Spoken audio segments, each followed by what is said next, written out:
Video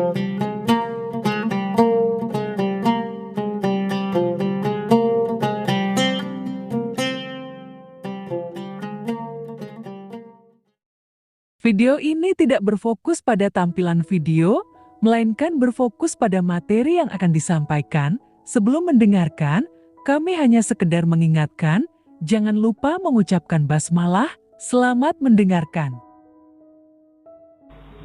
Oke. Nah, ini yang bagian keterbatasan akal. Ini cerita Ghazali kan suka menarasikan bagaimana panca indera itu penuh keterbatasan. Bagaimana akal itu penuh keterbatasan. Kalau laduni tidak. Kenapa laduni tidak? Karena laduni sumbernya pengetahuan dari Allah yang Maha Tahu. Panca indera terbatas. Kelihatannya A tapi bisa jadi hasilnya B. Dari jauh kelihatan mulus, dari dekat, wah kok begitu. Nah itu panca indera. Bisa mudah tertipu. Akal juga begitu. Akal itu kan sering trik.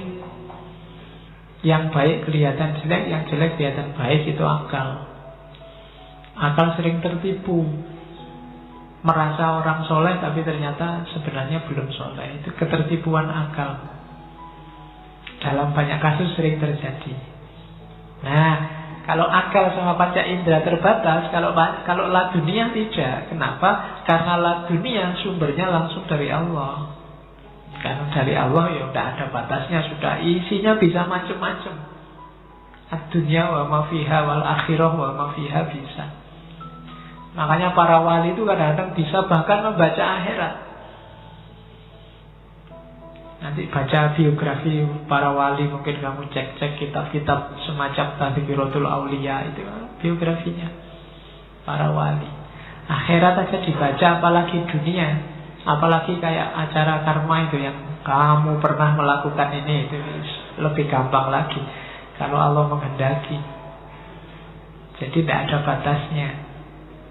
Jadi makanya besok kalau ada yang gitu-gitu kamu tidak usah kaget. Kita sudah punya konsep itu lama dalam ilmu laduni. Sayangnya memang yang punya laduni tidak banyak. Itu yang bikin kita kaget-kaget hari ini. Apalagi ilmu kita ilmu positivistik, ilmu kaku, ilmu akal, dan panca indera yang serba terbatas. Masalahnya di situ. Oke, ini kalimat belakangan dalam Ar-Risalah Laduniyah. Jika Allah menghendaki kebaikan pada hambanya, jadi orang yang oleh Allah dikasih pengetahuan ladunia, berarti Allah menginginkan dia kebaikan. Dengan pengetahuan itu Allah akan mengangkat tabir antara jiwa hamba dan jiwa yang di dalamnya ada telaga. Maksudnya jiwa universal, akal mustafad, atau Nur Muhammad kalau bahasanya Ibnu Arabi. Allah menampakkan dalam jiwa hamba sebagai rahasia realitas dan memahamkan dalam jiwa hamba makna realitas itu. Maka tersingkaplah jiwa hakiki dan hakikat hikmah bagi hamba yang dikehendaki Allah melalui ilmu laduni. Ayatnya itu yu'til hikmata mayyasha wa may yu'tal hikmata faqad utiya khairon katsira. Jadi yang diladunikan, dianugerahkan oleh Allah pada manusia itu namanya hikmah.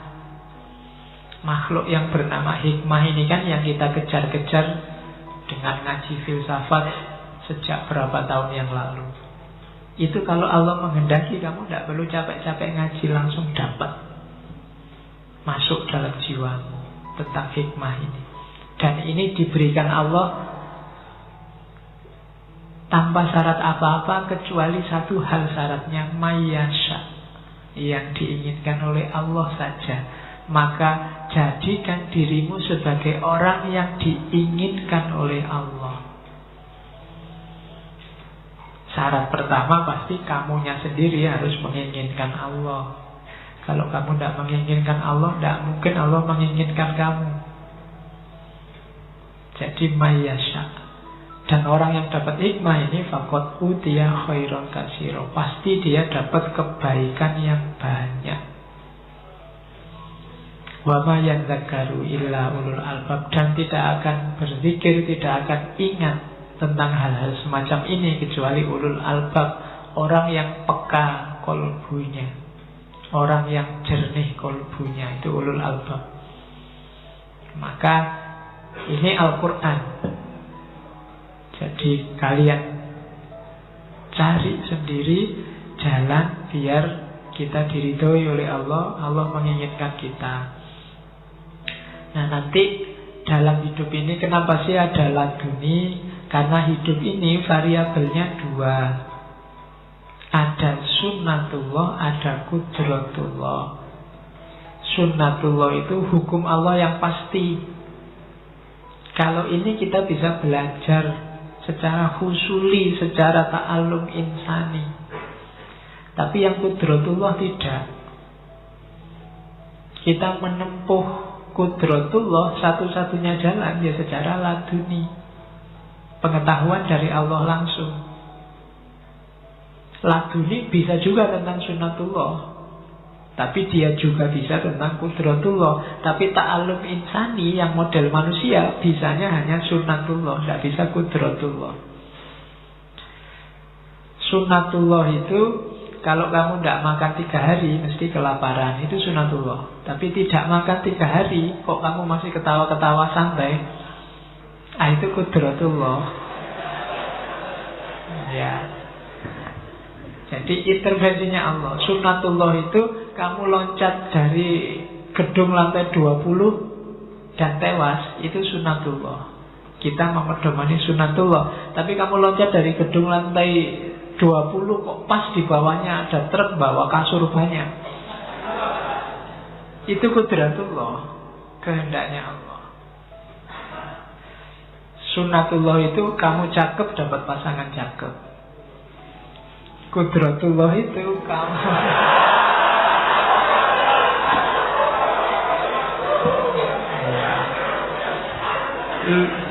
iya, lu contohnya ngono kuwi.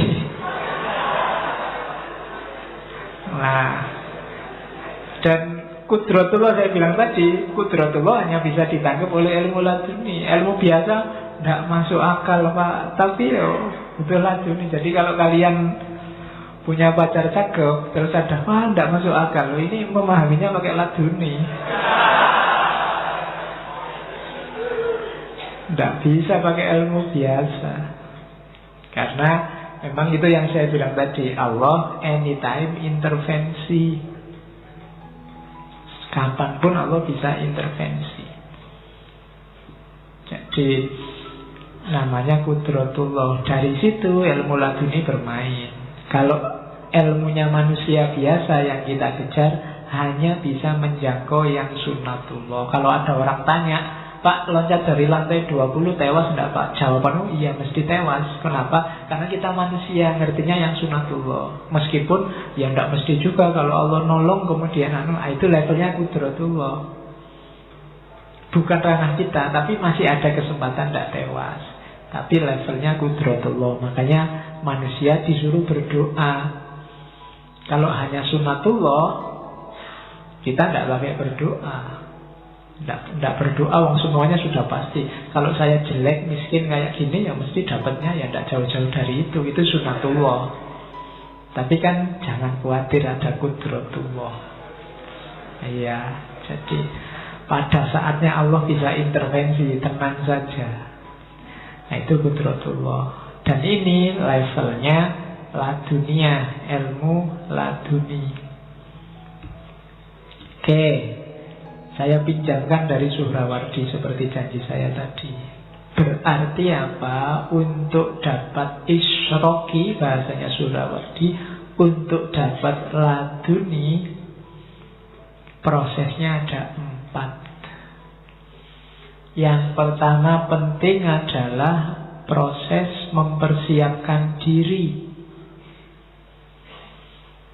Ini bagi kita yang biasa-biasa, ini yang berat. Mempersiapkan diri untuk pencahayaan dari Allah, untuk isyraq dari Allah. Ini yang riyadhah, ini yang mujahadah, pembersihan diri. Kalau sudah siap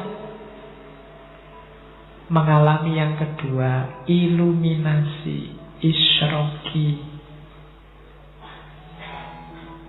Kalau sudah dicahayai, jangan salah, sampai di titik ini, sampai di nomor 2, itu karakternya ilahi. Tapi begitu masuk ketiga, ini karakternya manusiawi lagi. Memahami, membangun pandangan sistematik, dipahami. Pemahaman ini levelnya manusia. Apalagi yang terakhir, mengungkapkan pengetahuan itu. Ini juga levelnya manusia. Jadi pertanggungjawabannya berarti juga manusia. Ilmu laduninya yang dari Allah itu pasti bagus, pasti baik. Tapi penangkapan kita dan pengungkapan kita itu sepenuhnya tanggung jawab manusia. Jadi akal berperan di mana, manusia berperan di mana dalam ilmu laduni setelah pengetahuan itu diperoleh. Jadi setelah pengetahuan itu diperoleh, terus ilmu ini mau dipakai apa, diungkapkan seperti apa, ungkapan dan pemakaian, pemahaman itu sepenuhnya milik kita. Jadi ilmu laduni itu berarti apa? Proses diperolehnya pengetahuan. Kalau pengetahuannya sudah diperoleh, pengetahuan ini dipahami seperti apa dan diungkapkan seperti apa, itu tanggung jawabnya sudah manusiawi. Level ketiga dan level keempat. Jadi kalau ada orang misalnya, kalau saya dapat ilmu laduni untuk bunuh kamu misalnya, nah, ya kamu boleh bantah, karena selain kamu tidak ada di level laduni, ekspresi dari pengetahuan itu derajatnya manusiawi. Kayak waktu siapa? Syekh Abdul Qadir dapat, wahai Abdul Qadir, kamu sudah jadi wali, sekarang tidak perlu sholat lagi, tidak perlu anu lagi. Anda, kamu setan. Nah, itu kan penangkapannya manusia, dipahami sesuai pengetahuannya selama ini, diekspresikan sesuai situasi saat itu. Maka kamu tidak bisa kok, Pak, saya dapat ilmu laduni, besok ke kampus disuruh tidak pakai baju, Pak. Tidak bisa. Ketika kamu tidak pakai baju, kamu sendiri yang tanggung jawab, karena seandainya benar itu laduni, caramu memahami, caramu mengungkapkan itu tanggung jawabmu. Kalau di sini berlaku hukum, ya ke kampus harus pakai baju. Nah, itu logikanya di situ. Jadi menghadapi orang yang dapat ilmu laduni, karena kita tidak dapat itu, ya kita mengukurnya secara normal dengan pertanggungjawaban manusiawi. Maka kalau ada orang ngomong, saya dapat ilmu laduni, kamu harus kafir ini sekarang. Kalau kamu tidak kafir, tidak bisa. Ngertiku ya meskipun itu laduni ya.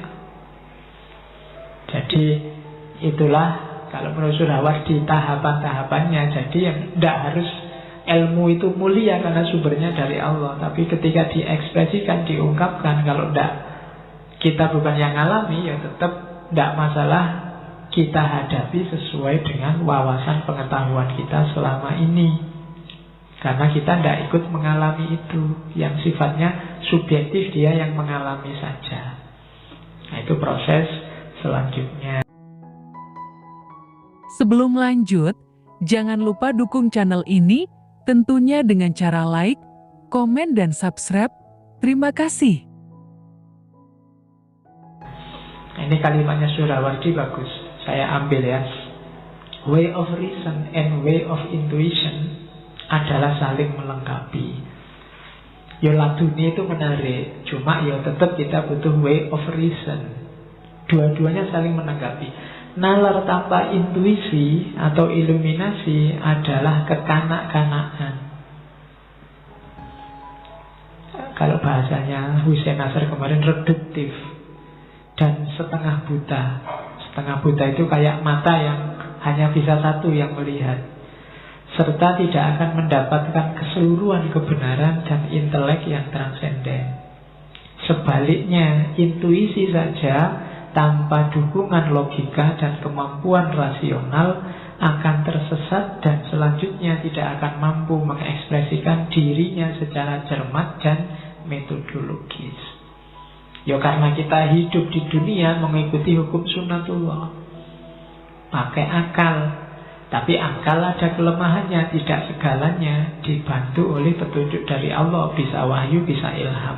Dua-duanya saling melengkapi kayak dua pasang mata. Salah satunya, ya tidak seru. Kalau yang sini ditutup, kamu tidak lihat yang sana. Sini ditutup, tidak lihat yang sana. Dua-duanya kita butuhkan. Jadi, akal tanpa intuisi itu kekanak-kanakan. Intuisi tanpa akal tidak terarah. Dua-duanya kita butuh. Maka ya laduni iya, salah satu sumber pengetahuan. Akal juga iya. Sunnatullah iya, qudratullah iya. Kita harus percaya sunnatullah karena berpedoman sunnatullah kita hidup. Kita percaya qudratullah biar tidak putus asa karena Allah suatu waktu bisa intervensi. Dunia ini tidak pasti, tapi kita memedomani hukum-hukum pastinya, namanya sunnatullah. Itu caranya menyikapinya begitu. Terakhir kita ngaji sebentar. Ya, namanya ngaji fenono Arab-Arabe. Ada beberapa ayat yang populer menunjukkan bahwa Allah memang ngasih ilmu laduni pada hamba yang dia sayangi. Itu surat Kahfi, ceritanya Nabi Musa sama Khidir. Jadi Nabi Musa sama Khidir ini biasanya jadi simbol ceritanya laduni. Kan suatu ketika ceritanya Nabi Musa itu ditanya oleh umatnya, wahai Nabi Musa, manusia paling pintar di dunia ini siapa? Dengan pedenya Musa bilang, aku. Tidak ada lagi yang lebih pintar dari aku. Terus oleh Allah, Musa kamu kok bahaya gitu? Ya, baiklah. Ayo kamu tak kenalkan dengan hambaku yang jauh lebih pintar dari kamu. Terus Musa ngajak muridnya, namanya Yusha bin Nun, itu nanti naik laut, disuruh mencari pertemuan dua laut. Karena hamba yang disayangi Allah ini menguasai dua lautan. Ini sebenarnya analogi pengetahuan dua tadi. Dia cerdas secara rasional, cerdas secara intuitif. Nah itu ayatnya. Fawajada abdan min ibadina atainahu rahmatan min indina wa allamnahu min ladunna ilma. Kalau dari urutannya ayat, dan dia ketemu dengan salah seorang hamba kami, sebelum dikasih ilmu laduni apa dikasihnya? Rahmatan min indina, cinta dan sayang Allah. Kalau Allah sudah cinta dan sayang, baru alamnahu min ladunna ilma. Jadi ini tahapnya. Kejarlah dulu sayang dan cintanya Allah, maka kamu akan dapat antara lain ilmu. Itu kalimat selanjutnya. Qala lahu Musa hal attabi'uka ala an tu'allimani mimma ullimta rusyda. Katanya Musa berkata padanya, boleh tidak saya ikut kamu sehingga kamu bisa mengajarkan padaku yang diajarkan padamu. Tapi sebenarnya Khidir ini nolak. Katanya Khidir, "Wala innaka lan tastati'a ma'iya sabra." Engkau tidak akan sabar ketemu aku. Kenapa tidak sabar? Wa kaifa tasbiru ala ma lam tuhit bihi khubra. Bagaimana engkau bisa sabar kalau engkau tidak tahu, engkau tidak dikasih kabar? Karena ilmu ini dikasih. Kalau tidak ngerti modusnya, tidak ngerti alasannya, kamu tidak akan bisa sabar. Itu kadang-kadang kan ada orang yang mengkritik wali Allah, mengkritik para ulama, kan tidak ngerti ilmunya. Gimana kau bisa sabar kalau kamu tidak ngerti ilmunya? Tapi Musa nekat dan terbukti kan tidak sabar. Karena memang pakai logika normal yang dilakukan oleh Khidir itu tidak masuk akal. Sudah ditumpangi perahu, perahunya malah dirusak. Itu kan tidak tahu terima kasih. Lagi enak-enak jalan, ada anak kecil tiba-tiba dibunuh. Itu kan kriminal luar biasa. Tidak masuk akal. Diusir-usir orang dari desa, minta makan, minta tolong, tidak ada yang mau nolong. Tiba-tiba ada rumahnya penduduk yang roboh, dibantu mendiriin, dibantu bangun. Nah itu kan nggak masuk akal semua. Orang jadi nggak sabar. Kita sudah diusir-usir, kok sekarang malah dibantu orang desa, wong kita yang butuh. Anak kecil nggak tahu apa-apa dibunuh. Kita sudah ditolong, ditumpangi perahu, perahunya malah dirusak. Itu kan tidak nyambung semua. Tapi kalau ngerti alasannya baru nyambung. Nah, orang biasa yang tidak dikasih alasannya ini, kalau Khidir dikasih. Itu yang disebut miladunna ilma. Maka ini bisa kamu jadikan dalil untuk tidak mudah menyalahkan orang lain. Karena kita tidak tahu alasannya, tidak tahu motifnya, dia yang tahu. Wa kaifa tasbiru ala ma lam tuhit bihi khubr. Gimana kau bisa sabar, gimana kau bisa menanggung sesuatu yang kamu tidak dikasih informasi. Akhirnya bisa. Kapan-kapan kita ngomong lagi Manusia Langit jilid kedua. Iya, Khidir bisa diangkat. Cuma nunggu ilmu laduni dulu. Oke. Terus ini ayat-ayat yang juga cerita tentang pengetahuan langsung. Al-Anbiya itu Nabi Dawud oleh Allah diajari cara membuat baju besi untuk perang. Dicek surat Al-Anbiya. Atau Nabi Yusuf, wa kadzalika yajtabika rabbuka wa yu'allimuka min ta'wilil ahadits. Diajari tafsirnya mimpi. Atau surat Al-Baqarah, Nabi Adam ini diajari, kalau versinya Syed Hussein Nasr diajari Saintia Sakra. Wa 'allama Adamal asma'a kullaha. Semua kebutuhan pengetahuan untuk bekal hidup di bumi diajarkan oleh Allah. Yang itu malaikat gak diajari. Makanya ketika dites ke malaikat, ya malaikatnya gak bisa, gak diajari. Malaikat itu kan hanya melakukan yang diperintahkan. Nah itu contoh. Ya sebenarnya dalam cerita-cerita banyak. Nabi, para sahabat, itu banyak cerita-cerita yang kayak tadi, kayak Nabi Yusuf itu, Abu Bakar itu punya kemampuan takwil mimpi. Satu ketika Nabi bilang, Abu Bakar, saya mimpi melihat saya jalan diikuti oleh domba warna hitam banyak. Tapi setelah itu diikuti oleh domba warna putih lebih banyak lagi, sampai warna hitamnya tidak kelihatan. Nah itu Nabi ngobrol sama Abu Bakar. Yang bisa menakwil mimpinya Abu Bakar. Katanya Abu Bakar, oh itu artinya nanti orang Arab hampir semua akan masuk Islam. Itu kambing hitam. Tapi setelah itu akan lebih banyak lagi non-Arab yang masuk Islam. Itu kambing putih. Sampai yang Arabnya tidak kelihatan. Katanya Nabi Muhammad, pinter kamu Abu Bakar. Jibril juga sudah bilang gitu. Nabi Muhammad ngetes berarti. Iya. Jadi iya kan. Ada lagi yang Abu Bakar itu, waktu Nabi mimpi Abu Bakar, aku mimpi kita berdua lomba naik tangga dan aku menang. Aku menang 2,5 tangga.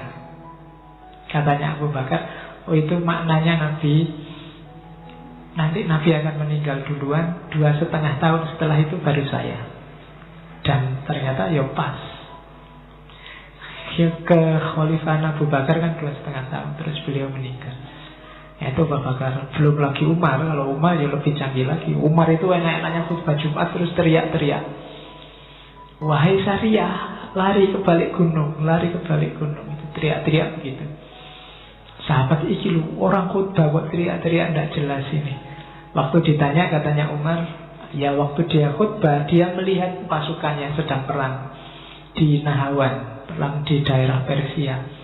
Itu sedang terdesak mau kalah, dan Umar teriak-teriak mengingatkan orang, suruh lari, suruh berlindung ke balik gunung. Nah, ini kan pengetahuan ini dari Allah. Jadi Nabi Muhammad kan juga begitu. Waktu Isra Mi'raj, begitu pulang dari Isra Mi'raj, ketemu Abu Jahal. Katanya Abu Jahal, beneran kamu habis dari Masjidil Aqsa? Iya. Berani jamin? Berani. Akhirnya kan orang-orang tak undang ya, katanya Abu Bakar. Ya, diundang semua. Jadi orang pertama yang memperingati Isra Mi'raj itu Abu Jahal.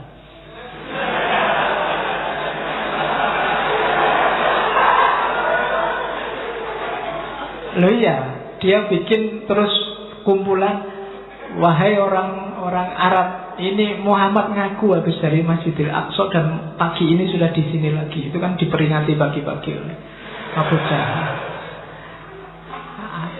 Silahkan tanya. Akhirnya kan mereka ngetes Nabi, tanya Masjidil Aqsa itu kayak gimana, tiangnya gimana. Dan Nabi bisa cerita karena ceritanya Allah ngasih pengetahuan langsung. Jibril datang menunjukkan gambarnya Masjidil Aqsa. Ini kan jenis laduni. Kita sebentar lagi Isra Mi'raj ya. Ini ya itu mengikuti yang pertama kali merayakan itu Abu Jahal. Oke. Cuma dia karpe ngetes, ternyata gagal. Akhirnya jadi perayaan beneran. Ya kan nanti dari situ ada gelar Abu Bakar As-Siddiq, karena yang sama sekali tidak bantah, yakin 100% itu Abu Bakar.